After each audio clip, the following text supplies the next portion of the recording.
world, my keynote would be done. And what would I tell you? Go forth and do what I just outlined. Go forth and do it. But we all are very aware that we don't live in a perfect world. We've really figured that out over the last few years. I wish it were that simple.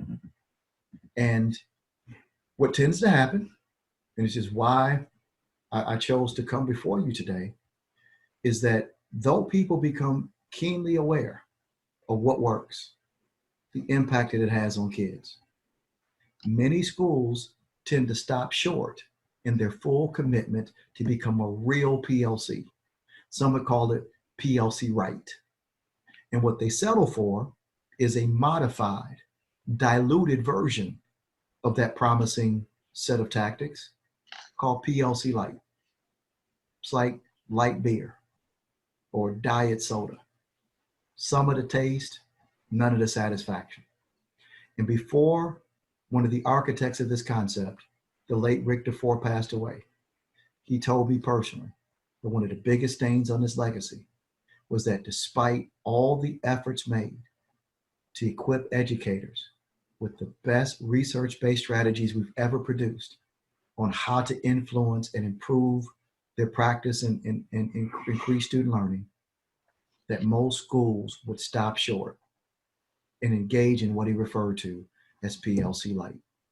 In his last article that he wrote before he passed away, it's published in 2016 in Phi Delta Kappa magazine, co-authored with the great Dr. Douglas Reeves. Here's what Dr. DeFore and Dr. Reeves concluded about the modified version of PLC. They wrote that PLC light is the most accurate way to describe the current state of most professional learning communities around the country. Educators rename their traditional faculty or department meetings as PLC meetings, engage in book studies that result in no action, or devote collaborative time to topics that have no effect on student achievement, all in the name of the PLC process. So you'd be shocked how many schools we visit and work with, but have just turned the department meeting, called it their PLC time. And what do they talk about? Their local sports teams, dress code policies, tardies. PLC is not a meeting. It's a process that people engage in deeply in recurring cycles of collective inquiry and action research.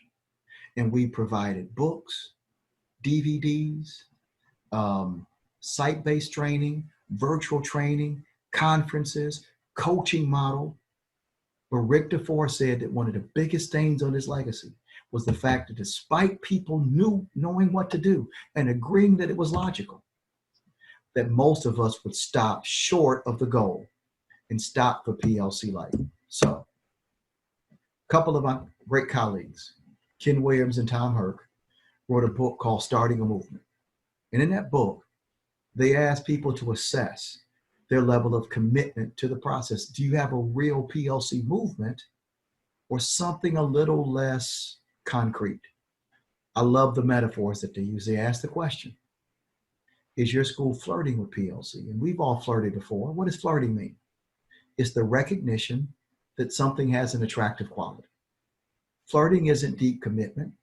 You don't share bank accounts with somebody you're flirting with.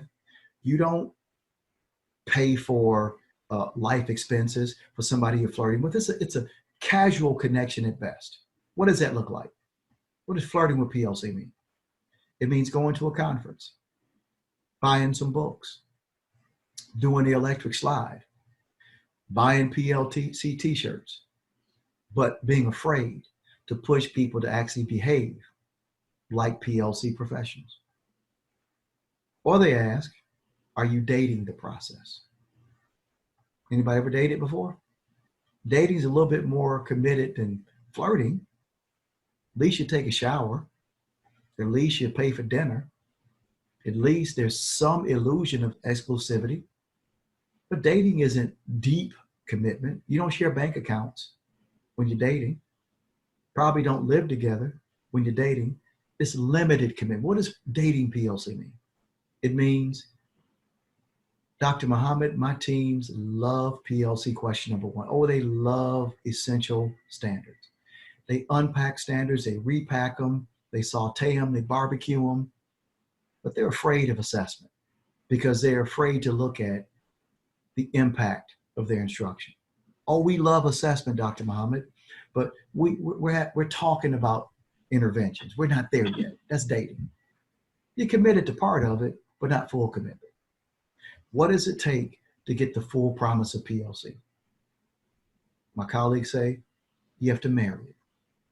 And in the words of the great 21st century philosopher, Beyonce, if you like it, then you got to put a ring on it. Anything less will give you PLC light. Now, I am very fluent in the language of PLC litees. It is the language of those who shortchange their duty to PLC all over the globe. What are some common PLC light phrases? We're having conversations. I like to translate that into English from PLC litees. Having conversations means that there are certain parts of the process that makes us uncomfortable. And to give the illusion that we're moving forward, and my unwillingness to make people uncomfortable, the parts that we don't commit to will cover with we're having conversations. I love this next one. We're all in different places, Dr. Muhammad. Some of our PLCs are further along than others. What does that mean? As a leader, I lack the courage to institutionalize this practice, and I hope that people embrace it. And the teams that see the logic of it, who voluntarily committed, their kids get to benefit from PLC. And those that don't, who are a little bit more stubborn, a little bit more individualistic, I'm afraid to address this discord.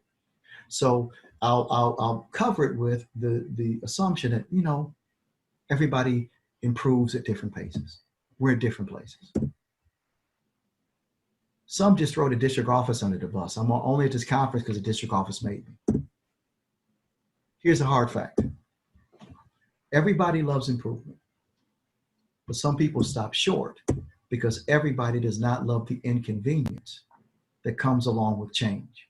And you cannot separate change from improvement.